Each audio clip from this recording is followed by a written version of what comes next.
तो दोस्तों फाइनली वह अच्छी खबर निकलकर आ चुकी है जिसका इंतजार ना जाने कब से आप में हम सब लोग किए जा रहे थे। खासकर तेजस मार्ग परियोजना को लेकर देखिए। पिछले कुछ समय में इंजन्स को लेकर इतनी मारक मार मची थी और इतना ज्यादा टेंशन जेनरेट हो गया था कि हम सभी लोग काफी ज्यादा परेशान हो गए थे और परिस्थितियां ऐसी आ गई थी कि अब शायद भारतीय स्वदेशी विकल्पों की ओर हम देख ही नहीं पाएंगे और भारत की किस्मत में शायद विदेशी विमानों का इस्तेमाल करना ही लिखा है। लेकिन फाइनली एंड वक्त पर वह अच्छी खबर निकलकर आ गई जो कि तेजस मार्केट पर है। योजना को एक पर लगा सकती है। अब आगे सारा का सारा दारोमदार हमारी अपनी सूझबूझ और हमारी मेहनत के ऊपर निर्भर करेगा। आगे उसके बारे में जाएंगे।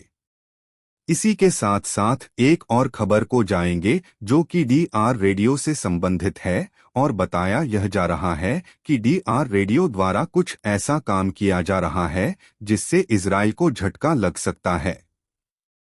जी हाँ, तो चलिए दोनों खबरों को बारी बारी जाने। आप बस अपने खुद के इस चैनल को सब्सक्राइब करके हमारा मोटिवेशन जरूर बढ़ाएं। तो हम लोग शुरू डीआरडीओ की एक नई मिसाइल को लेकर करने जा रहे हैं। देखिए, हम लोगों ने कल ही डिस्कशन किया था कि भारत को लॉन्ग रेंज में रॉकेट सिस्टम की आवश्यकता है। इनकी क्वांटिटी और इनकी रेंज दोनों ही बढ़ाने की आवश्यकता है ताकि भारतीय थल सेना की सारी रिक्वायरमेंट फुलफिल हो जाए और चाइना हो या फिर पाकिस्तान हो, दोनों ही मोर्चों पर हमारी ताकत उनके इक्वल आ जाए या फिर उनसे ऊपर चली जाए। इसके लिए मैंने आपको बताया था कि डीआरडीओ द्वारा एक्चुअली लॉन्ग रेंज में रॉकेट सिस्टम तैयार किए जा रहे हैं। पिनाका मार्ग 3 वगैरह जिनकी रेंज आपको मैक्सिमम 300 किलोमीटर के आसपास मिलने जा रही है। अलग अलग वेरिएंट है, कुछ 250 किलोमीटर रेंज वाले हैं, कुछ 300 वाले हैं, 150 वाले भी हैं। तो इस तरह की हमारी सभी रिक्वायरमेंट यहां से फुलफिल हो जाती है। लेकिन पिछले कुछ समय से आप रेन पैच मिसाइल का नाम सुनते आ रहे होंगे। यह एक इजराइल मिसाइल है और इसे आप अपने फाइटर जेट से लॉन्च करते हैं। यह मिसाइल एक स्टैंड ऑफ दूरी से आपको दुश्मनों के है वैल्यू टारगेट्स को न्यूट्रलाइज करने में काफी ज्यादा मददगार साबित होती है और इसी वजह से इसका इस्तेमाल भारतीय वायुसेना अपने 3 विमानों में करती है और इसका लोकल प्रोडक्शन भी भारत के अंदर किया जा रहा है। अब वैसे कुछ लोग जानते होंगे, जो लोग नहीं जानते उनके लिए मैं आपको बता दूं कि यह रैम्पेज मिसाइल कोई और नहीं बल्कि रॉकेट सिस्टम की ही मिसाइल है। यानी पिनाका रॉकेट के अंदर जिन मिसाइलों को हम लोग डालते हैं उनका इस्तेमाल भी हम लोग एयर लच मिसाइल के तौर पर कर सकते हैं। तो यह काफी सस्ता और भरोसेमंद अल्टर आपको मिल जाता है। हालांकि इसके लिए जरूरी यह होगा कि आपके जो रॉकेट सिस्टम है यह गाइडेड हो। नॉन गाइडेड इतने इफेक्टिव नहीं हो सकते। अब पिनाका की बात की जाए तो जो लॉन्ग रेंज में तैयार किए जा रहे हैं वह गाइडेड ही होंगे। इनकी प्रॉपर्टी काफी हद तक बैलिस्टिक मिसाइल से मैच करती है। टाइप बैलिस्टिक मिसाइल इन्हें कहा जा सकता है, तो भारत के पास भी क्योंकि इस तरह के रॉकेट सिस्टम है, लॉन्ग रेंज में भी रॉकेट सिस्टम हम लोग तैयार कर रहे हैं। तो क्यों ना इनका इस्तेमाल हम लोग हमारे SU-3 विमानों से या फिर मिराज विमानों से करें एयर स्ट्राइक वगैरह करने के लिए। तो एक्चुअली अब इस ओर ध्यान दिया जा रहा है और बताया यह जा रहा है। वहीं डीआरडीओ के जो लॉन्ग रेंज में रॉकेट सिस्टम तैयार होंगे जिसमें बहुत कम समय बचा है। आने वाले सालसवा साल में हम लोग पिनाका के लॉन्ग रेंज वेरिएंट को देख पाएंगे। तो उनका इस्तेमाल अब हमारी वायुसेना के लिए भी किया जाएगा। एयर लॉन्च मिसाइल के बदले वैसे इस तरह के रोल प्ले करने के लिए हमारे पास सबसे भरोसेमंद हमारी रुद्रम फैमिली की मिसाइल्स मौजूद है। Rudram mark of mark 2 mark लेकिन अगर सस्ते अल्टर की बात की जाए तो पिनाका एक बहुत ही अच्छा अल्टर बन सकता है, जिस तरह से इजराइल इस्तेमाल करता है उसी तरह से हम भी अपनी स्वदेशी पिनाका मिसाइलों को इसके अंदर इंटीग्रेट करके इस्तेमाल कर सकेंगे, तो यह विदेशी सस्ती मिसाइलों की तुलना में भी ज्यादा सस्ती पड़ेगी। तो एक अच्छा विकल्प हो सकता है, एक अच्छा प्रयास हो सकता है। इसके लिए डीआरडीओ को बधाई देने के साथ साथ अगली खबर की ओर बढ़ जाए, जो कि तेजस मार्क 2 के इंजन संबंधित है।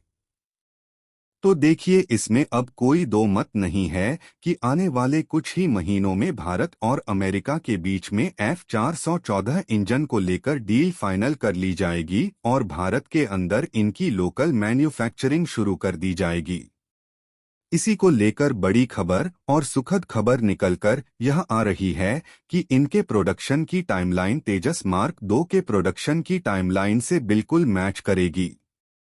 जी हां, वर्ष 2028 में बताया यह जा रहा है कि इन इंजन्स का मैन्युफैक्चरिंग वगैरह भारत के अंदर शुरू हो जाएगा। इसके लिए बताया जा रहा है कि एचएएल इस समय फैसिलिटीज तैयार करने के लिए जारी है, जमीनों को खोज चुकी है। इसके बाद अब फैसिलिटीज निर्माण के कार्य शुरू कर दिए जाएंगे और अंततः यहां पर प्रोडक्शन कार्य शुरू कर दिया जाएगा। वैसे तेजस मार्क 2 तो अगले साल के अंत तक ही रोल आउट हो जाएगा और उसके लिए एक वीडियो में मैंने आपको बता दिया था कि कुछ रेडीमेड इंजन्स ऑलरेडी भारत द्वारा अमेरिका से मंगवा लिए गए हैं। डिलीवरी भी मिल चुकी है 8 इंजन्स की, तो उनके सहारे हम लोग 4 से 5 प्रोटोटाइप जो जरूरी होंगे शुरुआती उन्हें आसानी से तैयार कर पाएंगे। उसके बाद हमारे लोकल इंजन बनने शुरू हो जाएंगे। उन्हीं का इस्तेमाल करके तेजस मार्केट परियोजना को आगे बढ़ाया जाएगा।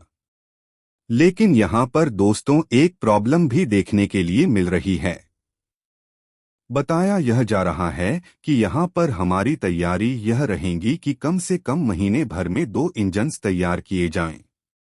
यानी वर्ष 2028 में यह बनने शुरू होंगे और शुरुआती 1-2 सालों में प्रयास यह रहेगा कि हर महीने कम से कम 1 इंजन तैयार किया जाए।